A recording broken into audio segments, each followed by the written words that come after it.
안녕하세요. 반갑습니다. 요나서 들어가서 한번 살펴보도록 하겠습니다. 요나라고 하는 선지자는 북이스라엘이 멸망하기 전 한 37년 전쯤에 이제 니느웨 복음 전파를 했던 그런 선지자입니다. 이 요나 선지자가 예언을 활동을 했던 북이스라엘 왕국은 여로보암 2세가 다스렸고요. 남쪽 유다는 우시아 왕이 다스리던 그런 시대였는데 비교적 안정된 그런 시기에 요나가 활동을 했습니다. 여러분, 니느웨가 어떤 성인지 아십니까? 인구만 한 50만 명 정도 되는, 어린아이만 계산해도 10만 명이 넘는 그런 아주 큰 도시였습니다. 그런데 이 니느웨라고 하는 이 도시가 이스라엘을 끊임없이 위협하고 있는 아수리아 제국의 수도입니다. 요나에게 너는 저 큰 성 니느웨에 가서 복음을 전파해라, 그렇게 명령을 내립니다. 그러니 요나 선지자로서도 사실은 그렇게 달갑지 않은 하나님의 명령이었다, 여러분들 이렇게 볼 수 있습니다. 요나 선지자가 하나님의 명령을 받고 니느웨로 가야 되는데 가기가 싫습니다. 왜? 망해야 될 나라가 하나님의 복음을 받아들인다고 한다면 살아날 수도 있거든요. 요나로서는 하나님의 소명이 달갑지가 않습니다.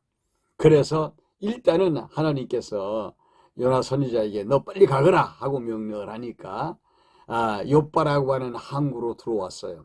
그래서 욥바라고 하는 항구에 와서 배를 기다리고 있는데 마침 니느웨로 가는 배가 오는 게 아니라 다시스로 가는 배가 오고 있습니다. 아이고 잘됐다, 이 다시스행의 배를 타자. 그래가지고 요나가 다시스로 가는 배를 올라타버리고 맙니다.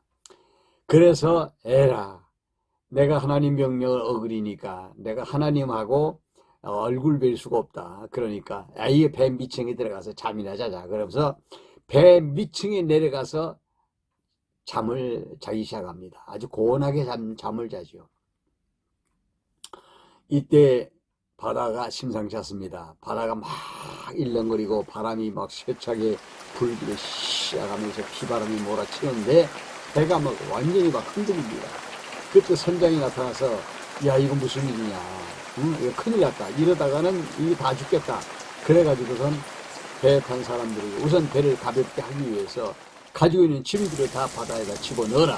그래서 모든 사람들이 자기 가지고 있는 짐들을, 그 아까운 짐들이죠, 그 바다에다 다 집어쳐 넣습니다. 그래도 풍랑이 계속 일어납니다. 그러니까 선장이 또 말하기를 너희 중에 하늘에 죄를 지은 자가 있는가 보다. 그러면서 너희들의 신에게 이 풍랑이 가라앉기를 위해서 기도해라 하고 말합니다. 그러면서 이제 선장이 막 난리가 나죠. 막 그냥 선원들과 함께. 그런데 보니까 배 밑층에서 잠을 자고 있는 사람이 있어요. 깜짝 놀래가지고 너 누구냐 하고 그를 이렇게 세웁니다. 이런 판국에 네가 배 밑층에 들어가서 잠을 자 하면서 막 야단을 치면서 그를 갑판으로 끌어내 올립니다. 아무리 해도 이게 풍랑이 가라앉질 않습니다. 마지막으로 선장이 카드를 꺼낸 게 뭐냐 하면은요, 제비를 뽑아서 재물 하나를 바다에다 집어넣는 것이었습니다. 그래서 이제 제비를 뽑았는데 요나가 제비가 뽑힌 거예요. 그래도 사람을 제물로 바친다는 건 좀 그렇지 않습니까? 그래서 어떻게 하든지 이 난국을 좀 헤쳐가 보려고 무진 노력을 했는데도 막 파도가 계속 일어나고 배가 뒤집어질 정도로 흔들립니다. 할 수 없어서 당신 뭐 하는 사람이냐? 나는 하나님을 섬기는 사람이요. 그런데 왜 이 배에 탔느냐? 하나님께서 나를 니느웨로 가라고 그랬는데 다시스 가는 배를 탔습니다. 그러면 네가 하늘의 뜻을 어그렸구나. 할 수 없다. 미안하지만 네가 제물이 되어라. 그래가지고 요나 선지자를 사람들이 붙들어서 이샤 슉 하고 바다에 쳐넣습니다. 바다에 푹 빠지니까 그때부터 바람이 그치면서 파도가 잔잔해져서 선박은 다시스로 아주 유유히 사라져 갑니다. 요나는 어떻게 됐을까요? 그 옆을 지나가고 있던 아주 거대한 물고기, 뭐 성경에는 고래라고 나와 있지는 않습니다만은 이 고래라고 한다면 이 고래가 그냥 요나를 그냥 꿀꺽 삼켰어요. 야, 큰 놈 하나 먹었다. 요나로서는 막 정말 기가 막힙니다. 숨을 제대로 쉴 수가 있습니까? 몸을 제대로 움직일 수가 있습니까?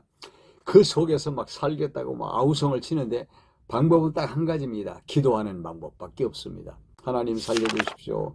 내가 떨어졌는데 이 바다 밑에까지 떨어졌군요. 바다풀이 나를 둘러쌌는데 이거 내가 견딜 수가 없습니다. 하나님 살려주십시오.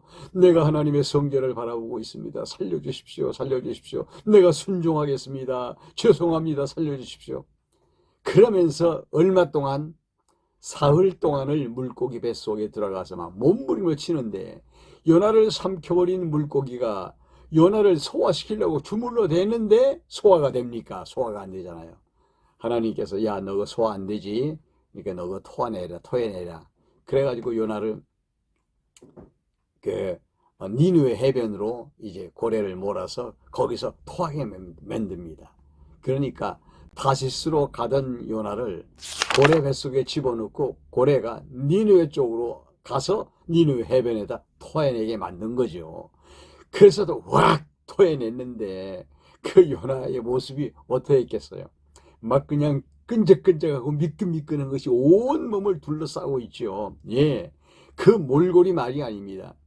요나는 너무 두려워서 이건 뭐 씻을 시간도 없습니다. 그래서 대충 하고 그리고 돌아다니면서 니느웨를 향해서 외치는데 니느웨 백성들아, 너희들은 이제 40일 후에 멸망할 것이다. 너희들의 기간은 40일이다. 내가 믿는 하나님이 너희들을 멸망시키겠다고 말씀하셨다. 그러면서 막 그냥 소리를 지르고 돌아다니는 거예요.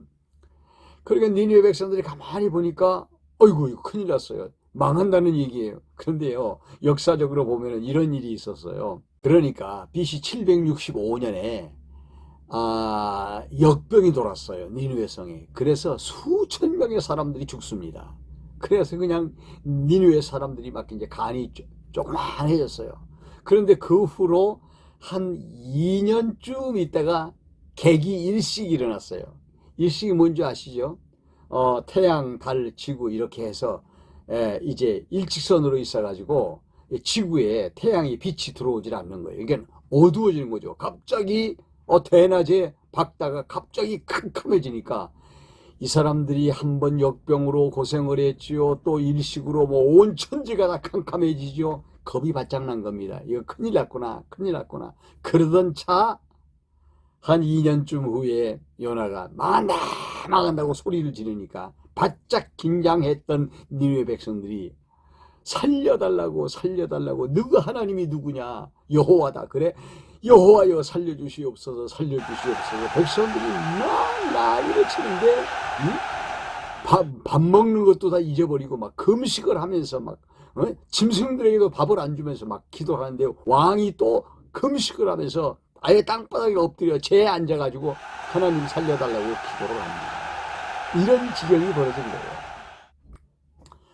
요나는 3일길이나 되는 성을 한 바퀴 돌고 뭐 더 이상 전도할 필요도 없습니다. 그래서 산 중턱에 앉아가지고 이놈의 성이 망하는가 안 망하는가 보자 하고 이렇게 들여다보고 있는데 망하지 않습니다. 날짜를 세고 있는 거예요. 하나, 둘 세고 있는 거예요. 근데 막 뜨거운 폭양이 막 내려쬐는데요. 예? 견딜 수가 없습니다. 근데 박넝쿨 하나가 쫙 올라오는 거예요. 예, 올라오더니 아이고 요나가 그 나무 가지로 이렇게 얼기설기 해가지고 이렇게 지금 더우니까 이러고 있는데 거기를 싹 덮어주는 거예요. 얼마나 시원합니까? 너무 좋아서 야 좋다, 야 좋다 그러고 있는데 며칠 지나더니 싸각싸각 하는 소리가 나요. 이게 벌레가 와서 밑둥을 갉아먹는 거예요. 그러더니 조금 있더니 그냥 그 박넝쿨이 그냥 다 시들어가지고 다 말려가지고 떨어져 버리고 마는 겁니다. 요나 선지자가 막 성질이 난 거예요. 이 박넝쿨 때문에 기분이 좋았는데 이 박넝쿨이 다 말라버리니까 아주 그냥 덥기는 하고 막 이 진땀이 막 흐르고 말이죠. 막 그냥 목도 마르고 말이죠.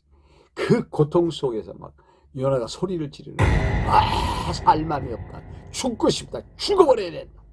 그러니까 하나님께서 요나에게 이렇게 이야기합니다. 요나야, 너 박넝쿨 하나 때문에 우리 속상해서 그렇게 죽어버리겠다고 그러느냐? 그렇지 않습니까, 하나님? 내가 얼마나 힘들게 복음을 전했는데, 응? 그 박넝쿨이라도 하나님 남겨놓으셔야지. 이것마저 걷어가시면 나는 어떻게 합니까? 차라리 죽는 게 낫겠습니다. 차라리 죽어야 됩니다. 소리를 지르니까 하나님께서 요나에게, 요나야, 너 박넝쿨 네가 심었냐? 박넝쿨이 네 거냐? 응? 하룻밤에 났다가 하룻밤에 이 벌레 먹어서 쓰러지는 이 박넝쿨, 네가 그렇게 아까우냐? 이 도성에는 10만 명이 넘는 어린아이들이 살고 있어. 응? 그런데 내가 이 도성의 사람들의 생명을 아끼는 게 그렇게 불합리하냐? 이 못된 놈아. 참, 요나 선지자가 이걸 생각하니까 기가 막힙니다. 그래서 더 이상 요나 선지자가 하나님께 대들지를 못해요. 속으로, 하나님 맞습니다. 맞습니다. 내가 잘못했습니다. 그래서 요나서는요, 요나가 더 이상 말을 못하고 끝납니다. 이게 요나서예요. 그럼 이 요나서가 가지고 있는 내용이 뭘까요? 크게 한 몇 가지로 나눌 수가 있어요. 첫째는 뭐냐? 이방인 구원에 대한 비전을 보여준 거예요. 예수를 모르고 하나님을 전혀 모르는 이방인도 하나님이 구원하려면 얼마든지 구원할 수 있다고 하는 이방인 구원에 대한 비전을 거기서 보여주는 것입니다. 두 번째는 뭐냐면, 지금 하나님의 택함을 받은 백성들이라는 북이스라엘과 남쪽 유다를 보면 하나님은 그런 가운데에서 북이스라엘을 늘 괴롭히는 아수리아 제국의 수도인 니느웨 성을 구원시켜 줍니다. 왜 그러냐? 하나님이 이스라엘 백성들이나 남쪽 유다 백성들에게 시기를 불러일으키려고 하는 거예요. 그래서 어떻게 하나님께로 돌아오게 하시려고 하는 섭리, 메시지를 주신 겁니다. 세 번째 메시지는 뭐냐? 성경에 이미 모세를 통해서 기록해 놓은 예언이 성취되게 하심으로 하나님이 여호와라는 사실을 이스라엘 백성들에게 가르쳐 주어서 경외하게 하시려고 하는 섭리인 것이죠. 신명기 32장 21절에 보면은 이미 모세가 몇 년 전쯤 되었을까요? 모세로부터 다윗까지가 500년이고 다윗으로부터 지금 이 상황이 벌어지는 때까지를 계산하면은 한 700년 이상 후에 이루어질 역사입니다. 그 7, 800년 전에 모세가 이런 일이 있을 것이다 라고 예언을 해놨는데 그 예언이 이루어졌다면 하나님이 살아서 존재하시는 여호와가 맞죠. 그 내용이 뭐냐면요, 제가 한번 읽어볼게요. 하나님이 아닌 것으로 하나님의 질투를 일으키고 허무한 것으로 내 진노를 일으켰으니 나도 내 백성이 아닌 자들 그들에게 시기가 나게 하여 어리석은 민족으로 그들의 분노를 내가 일으킬 것이다. 이렇게 예언해 놓은 것이 요나 시대에 이루어진 게 된 거죠. 여러분, 이런 성경 역사적인 예언이 성취가 됐다는 것은 하나님의 신존재에 대한 증거를 드러내는 것입니다. 마지막으로 아주 중요한 내용이 하나 있습니다. 요나의 이 물고기 뱃속에 들어갔다가 나오는 이러한 표적은 곧 예수 그리스도가 이 땅에 와서 십자가에서 못 박혀 죽으시고 무덤 속에 있다가 부활하신 이 사건을 보여준 것이다. 아주 중요한 부분입니다. 여러분, 오늘은 여기까지 하고요. 다음 시간에는 미가서에 들어가서 좀 살펴보도록 하겠습니다. 여기까지 따라와 주신 여러분 대단히 감사합니다. 좋아요 버튼 꼭 눌러주십시오. 안녕히 계세요.